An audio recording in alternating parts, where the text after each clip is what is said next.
Welcome to the analysis of mock CLAT. By now I am sure you would have matured in your attempts if you would have seen all the analysis and if you would have practiced sufficiently and reworked on your mistakes. By now your attempting pattern would have been matured. We will discuss the entire analysis and we will divide this analysis into three parts. First part being understanding each section as we have done it in the previous ones. Second part being getting the right strategy in place, trying to understand how further we can evolve our strategy and how we can take decisions. Third part being understanding the synopsis of a good score in each section and overall, and then predicting the estimated ranks for different rank ranges. Let us first start with each section, and in this case the first one was elementary mathematics or quantitative ability as it is popularly known as. 20 question out of 200 question. Almost all the questions were easy to moderate except for one or two questions. All the questions can be considered as easy.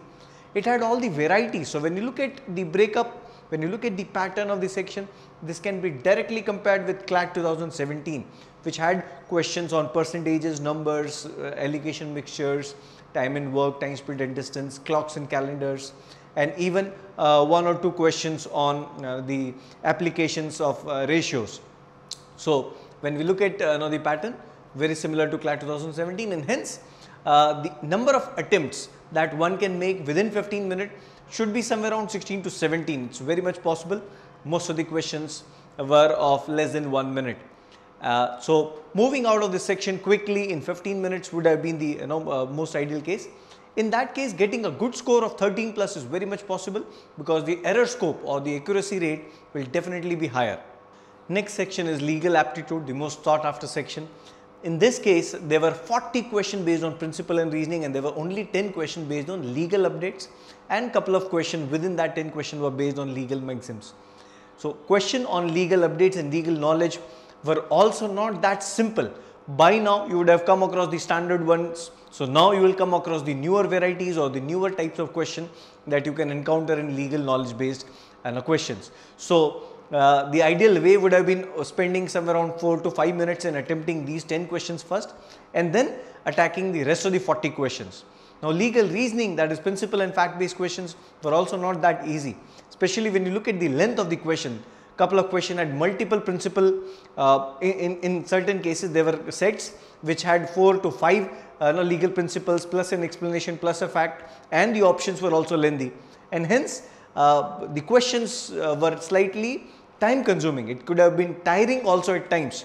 So not classifying this section as tough, but definitely this section can be considered moderate, tilting towards tough, and hence getting a very high attempts out of these 40 questions wouldn't have been really possible. So getting somewhere around 32 attempts out of these 40 questions can be considered as a good attempt. So overall 32 plus somewhere around 8 to 9 attempts from legal knowledge based questions will fetch you somewhere around 38 to 40 attempts in 40 minutes in this section. Good score in this section can be 31 plus. Now coming to the third section, that is logical reasoning section. Traditionally this section has been the most easiest one. Even if you evaluate the previous couple of mocks, this section has always given you a good amount of score. But in this case the section was not that direct, not that easy. At least it didn't look like. So when you look at the breakup of the questions, though there were sufficient number of questions on an analytical reasoning based pattern, that is puzzles, reasoning, arrangement puzzles, direction sense, blood relation, coding, decoding, questions on series. But there were also questions on newer varieties which students have not expected so far in or encountered so far in these mocks, that is questions based on critical reasoning and questions based on assertion and reasoning. Though assertion and reasoning based questions have already been covered in the legal aptitude section so far, so it is not that students are not aware about this type of question, but finding them in logical reasoning section can sometimes be taken as a surprise element, and hence it will reduce the number of attempts, it will reduce the speed that by which a student would be attempting this section.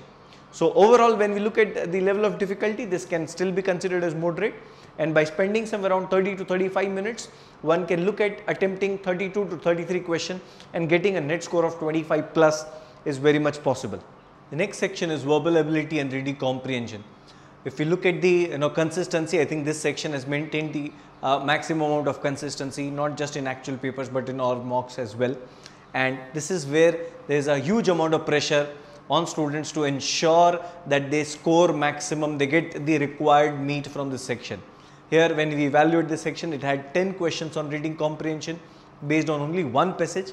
Though the length of the passage was higher, but the questions were pretty direct, and hence attempting this particular passage in 10 to 12 minutes is very much possible, and thereby attempting almost 10 questions is also possible. Among rest of the questions, there were questions on grammar and vocabulary. Questions on grammar can be considered as pretty direct and simple, whereas question on vocabulary, though they were direct questions, it wasn't that simple. It didn't came out to be really simple because couple of options were pretty close, and hence again getting that high accuracy in vocabulary wouldn't have been possible, especially when you compare it with the same section in the previous mocks.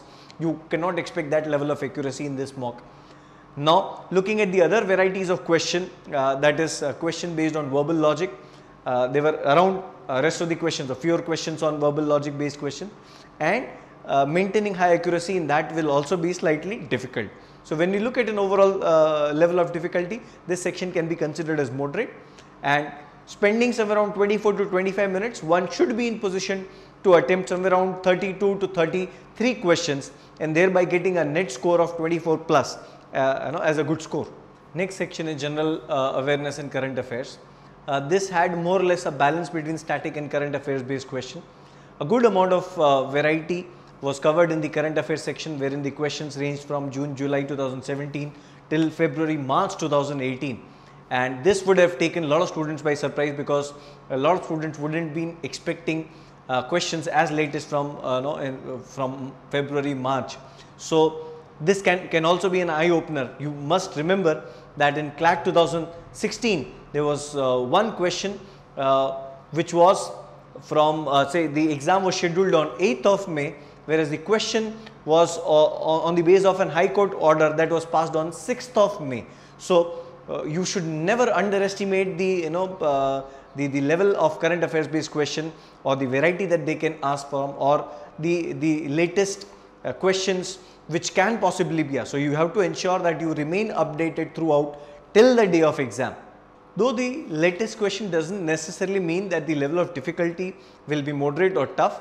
In fact, when you look at the type of questions over here, the questions were asked on the questions like Prime Minister of the latest Prime Minister of Nepal, or the book written by Shashi Tharoor, or the question as chief guest, or who were the chief guests of India on 26th January, the Republic Day celebration, or even the questions on the host of Winter Olympics, which recently concluded in the month of Jan and Feb. So the questions were latest, but it is not necessarily that they were tough. These type of questions were sitters, and I am sure most of you would have covered it while reading the newspapers or while going through the GK updates of Endeavour, which you would have received it inside the class, or you might have gone through the video, the monthly videos of Endeavour on our YouTube channel. So when we look at the overall level of difficulty, this can still be considered as easy to moderate, and hence by spending somewhere around 12 to 15 minutes, it was very much possible to get a good attempts of 35 plus. However, getting a high score in such a paper is not that easy, and hence we are keeping a good score to be somewhere around 25 plus in this section. Now the second part, that is reviewing the strategy. When we look at a paper like this, we know when we scan through the GK based question, we will find a lot of familiarity, and hence it is very obvious that we will start with GK, try to boost our attempts of, as discussed earlier, we will get somewhere around 34 to 35 attempts in around 12 to 15 minutes in the first go itself. This will definitely boost the confidence. Secondly, the next choice for the second section will definitely be verbal ability, because in a section like verbal ability, there is always a meat to score for almost all varieties of students. You will have vocabulary based question, you will have a grammar based question. If nothing else, there is always an RC where if you can spend a good amount of time, you can always get a good score.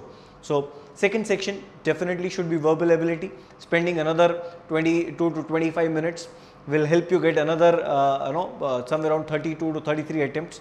So when you club both these, sections at the end of 37 to 38 minutes, you're sitting at somewhere around 67 plus attempts. This is still a good confidence booster because you will feel that you're still the part of the race, you are not away from the race. Third section logically will by default be legal aptitude section. This requires a good amount of focus, and hence third section should always be legal aptitude section. When you review the section wise analysis that I just discussed, you can see that by spending somewhere around 40 minutes, you should be in position to attempt somewhere around 38 to 40 questions. This will definitely help you cross 100 attempts before you are reaching 2/3 of the time, that is approximately 75 to 80 minutes. So by 80 minutes, if you are crossing 100 as an attempt in a paper like this, you should feel safe. That means yes, you are not out of the race, you are still there, and there is still a possibility to make the changes and improvise on your performance. Fourth section, now in this case, can be considered as quantitative ability rather than getting into logical reasoning. Why? Because when you look at the quant based questions, they were simple, they were direct, they were smaller. Most of the questions were 1 or 2 liner questions. This generally motivates you to jump into a section instead of looking at the logical reasoning based questions, wherein couple of questions were lengthy, there were group questions also, and there were questions on critical reasoning as well. So just by going by the looks, because at this point of time you're still not sure which section is easy and which section is tough. So just going by the looks and getting the first feel, it made sense to go for quantitative section rather than logical section. And another 15 to 16 quick attempts within 14 to 15 minutes would have definitely boosted your confidence level. So by now you have crossed 120 attempts, and you have yet not crossed approximately 85 to 90 minutes. So you still have around half an hour with you, and you have entire logical reasoning section with you. So spending around rest of the time, so 30-35 minutes for logical reasoning section, you will be in position to attempt somewhere around 32 to 33 questions as we just discussed, and that will help you cross 150 attempts. So if a genuine attempt of 150 plus, you should feel safe, because in worst cases also you will still end up getting around 110 to 115. In this case, looking at the accuracy level of each section, we have come out as a good score. When you look at the table, okay, the level of difficulty in each section and a good score overall, so we are looking at a good score of somewhere around 118 in this paper. So at 118, you can expect yourself to be in the top 100 rankers. When you stretch this scores for at different levels, you can see that the top 500 rank will be at approximately 104, and then so on for different ranges. When we look at all the ranges, the last range that we have given over here, that is getting a rank of around 5000, we are getting it at 72 plus. Now this is something which is very much achievable, and at this point of time one must start thinking whether you are getting into this range or not, and if you are missing out by some marks, where exactly your marks are going. So by simple analysis of your mistakes, at least the silly mistakes, I am sure everybody should be in position to get a jump from here onward. So if you are still in the range of 70 to 75, there is a possibility that you will be you will end up getting into a range of 90, 95 or probably 100 by the time you reach your actual CLAT. So please do not lose out on the hopes. Please ensure that you keep revising, be prepared for the worst and expect the best to happen on the day of exam. Wishing you all the best.